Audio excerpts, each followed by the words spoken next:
we're that bald couple at the cinema. We just got out of Now You See Me, Now You Don't. And if you saw our non-spoiler review yesterday, you saw just how much we didn't meet in the middle on this one. But we did both enjoy the movie. I think the way Elon took my score, he thought I hated it.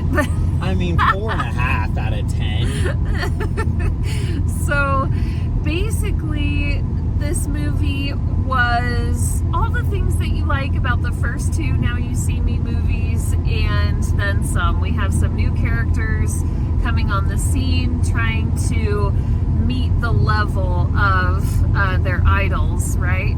And we get that in the trailer, so we'll get into some more spoilers as we go along here. But I thought that dynamic was really, really fun. And along the way, they would pair off certain new characters with the old characters that we know and love and show us their similarities and their differences. And it was a really, really fun dynamic.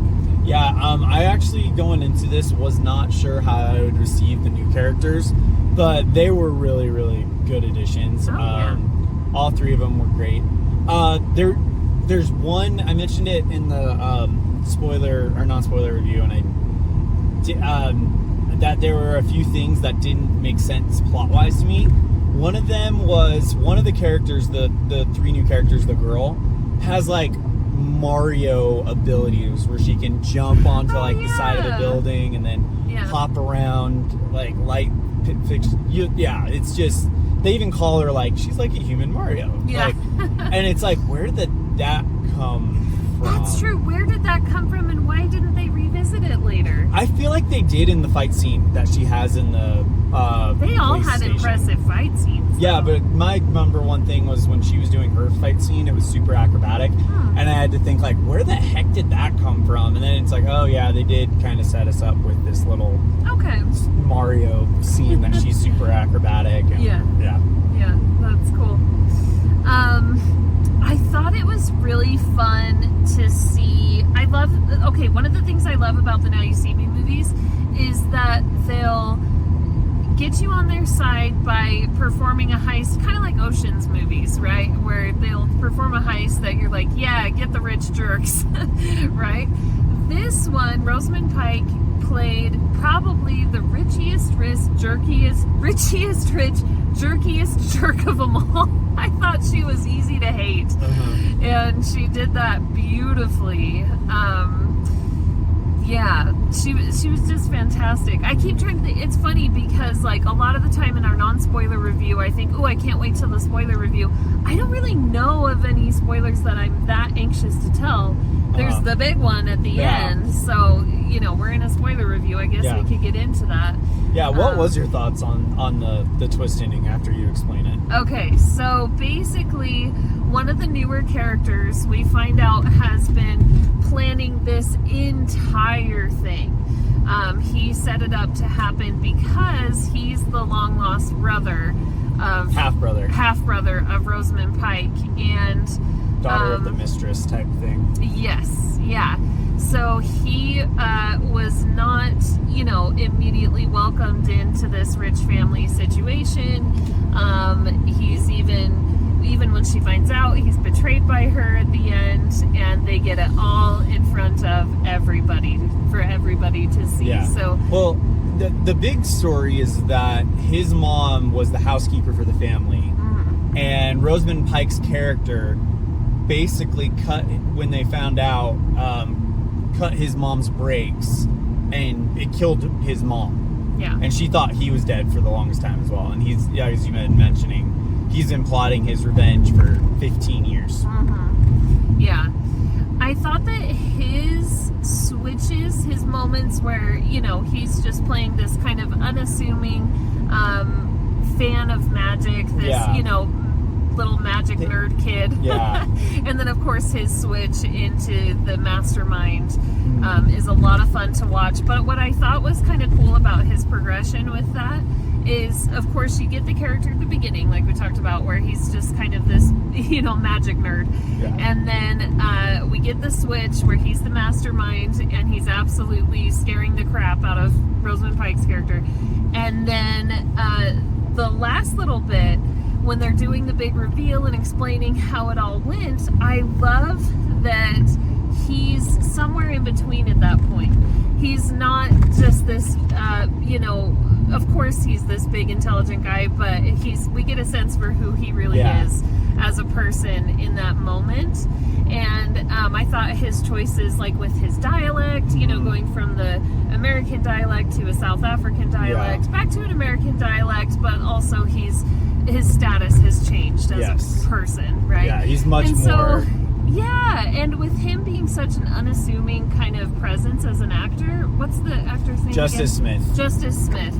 I thought that was so surprising and really cool to see a lot of range from him. Yeah, absolutely. Definitely the most range I've seen from him in the movies we've seen him in. To kind of backtrack, there's this subplot throughout the movie that Rosamund Pike's character keeps getting this call from a guy saying he wants the diamond in exchange for evidence that she did this and she killed this one lady. And this call it's a guy clearly in a I thought originally Australian New Zealand accent, but it's a South African dialect now that we know that. And he's got a voice changer. It's like a type deal. So when they revealed it was him, I was kind of like, no, that doesn't make sense. And then he started talking in the dialect. I'm like, oh, so this guy's been kind of hiding and pulling the strings all along. Yeah. Because what was really interesting is they start setting it up, because you mentioned they start pairing the characters off. They start setting it up that Jesse Eisenberg's character and Dominic Sess's character are going to be equals. Right. But by the end of it, it's really Justice Smith's character who is equals with Jesse Eisenberg. Because they're the ones that well, at the very end, they're the ones that ask, what's the trick? At the same time, like, they're the they're the leaders. Yeah, they're the leads, for sure.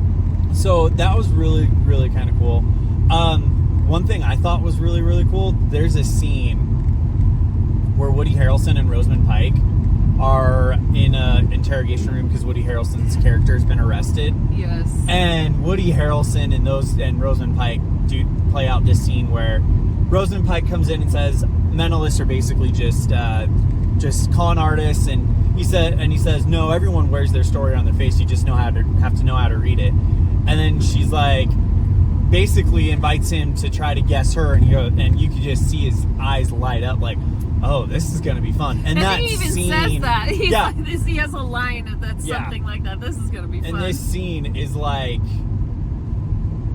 intent, like just how he literally boils this woman down is and to awesome. Watch her break down degree by degree by degree, but hide it at the same time. Yeah.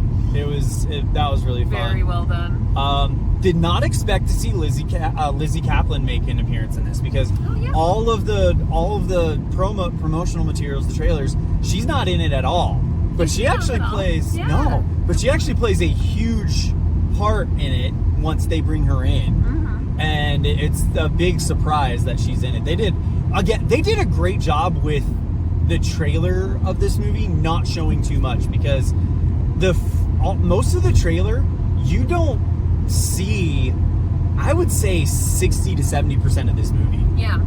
Like, definitely not one of those movies where, oh, you got all the good gags in the trailer. It wasn't like that at all. And then Morgan Freeman, always awesome to see him. I know he's kind of slowing down, but always awesome to see him in a movie. Yes. And then even getting Mark Ruffalo at the very end. Oh, yeah, which that's was right. Really, I heard, so they mentioned what happened to his character, that they messed up somehow, and he would now, quote, never see the outside of a Russian prison again. And I was like, oh, they're going to take care of that, right? And they didn't. And then he shows up at the end. I'm like, okay, I can feel a little bit better about that. Yeah, he basically pulled off a magic trick of his own, and they were led to believe along those lines. So yeah, that was nice. I got a prediction for this series. Okay. So Fast and Furious has kind of crapped the bed lately, right? With the last 2 movies. Yeah, they haven't been that. There needs to be a replacement for a fun kind of action caper series, like action comedy caper series. Okay. I think this is it. It depends on how it does at the box office. Yeah. These are much cheaper to make than Fast and Furious movies. Sure. They are, and it doesn't need to make as much. Judging, our theater was packed, by the way. Yeah.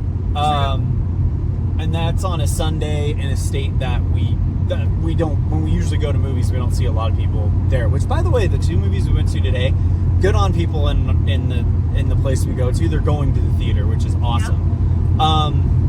But I think that there's. I mean, they set it up for another one, saying with the whole "your work has just begun." And if you look at the pattern of Fast and Furious, they did 2 movies, then went away for a long time, came back, did 4, 5, 6, and those were like 4 was kind of like a okay, we can do this. Then 5 and 6 were like the peak.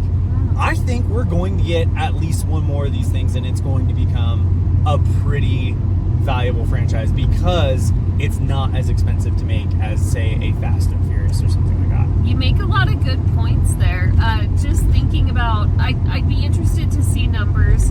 I don't see people being as into magician heist movies as car chases and stuff like that. We got I'm a car not saying chase it in this should one, be though. that way.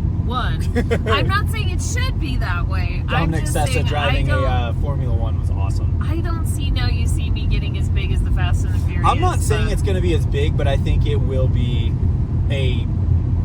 I think it's going to be a reliable action franchise.